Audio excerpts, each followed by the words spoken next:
Hello बच्चों, कैसे हैं आप सब। आशा करती हूँ आप सब अपने घर पर सुरक्षित होंगे। कोरोना वायरस से बचने के लिए समय समय पर अपने हाथों को साबुन और पानी या फिर हैंड वॉश से कम 20 सेकंड के लिए धोते रहिए।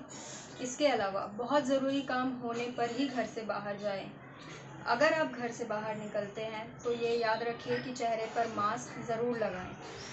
साथ ही सोशल डिस्टेंसिंग यानी कि लोगों से 6 फीट की दूरी कम से कम बनाए रखें। आज के टॉपिक पर आते हैं। आज का हमारा टॉपिक है reflection and refraction of light. मैं दोबारा रिपीट कर रही हूँ, reflection and refraction of light. Reflection and refraction of light Hindi में परावर्तन और अपवर्तन प्रकाश का। रिफ्लेक्शन को हिंदी में परावर्तन कहते हैं और रिफ्रैक्शन को हिंदी में अपवर्तन कहते हैं। तो चलिए सबसे पहले हम बात करते हैं प्रकाश की। प्रकाश यानी कि लाइट सूर्य से प्राप्त ऊर्जा है। अब प्रकाश की किरण क्या होती है?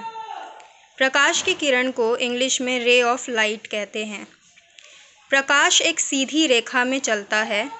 प्रकाश के इस पथ को प्रकाश की किरण कहा जाता है। अब बात करते हैं प्रकाश का परावर्तन यानी कि रिफ्लेक्शन ऑफ लाइट।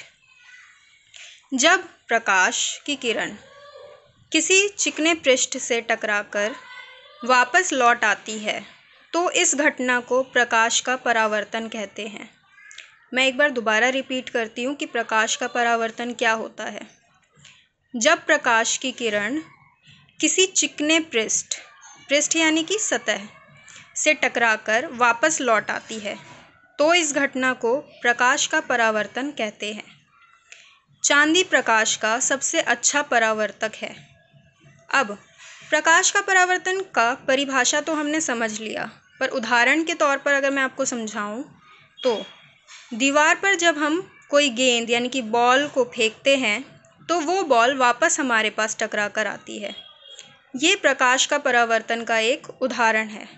इसके अलावा शीशे में जो हमारा प्रतिबिंब बनता है वो भी परावर्तन का ही एक उदाहरण है। अब प्रकाश के परावर्तन के 2 प्रकार होते हैं। पहला नियमित परावर्तन और दूसरा विसरित परावर्तन। मैं दोबारा एक बार रिपीट कर रही हूँ।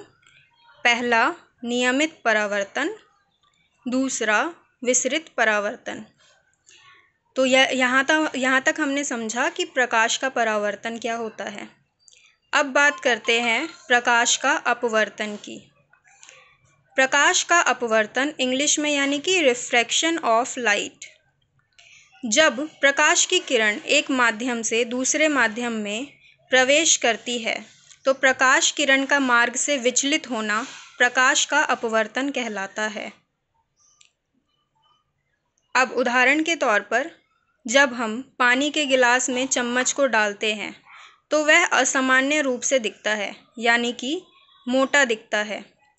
यह प्रकाश के अपवर्तन का ही एक उदाहरण है। आशा करती हूँ कि आपको ये टॉपिक समझ में आ गया होगा। अच्छे से समझ में आ गया होगा। ऐसे ही और वीडियोस देखने के लिए आप हमारे YouTube चैनल अंक इंडिया NGO को लाइक और सब्सक्राइब करें।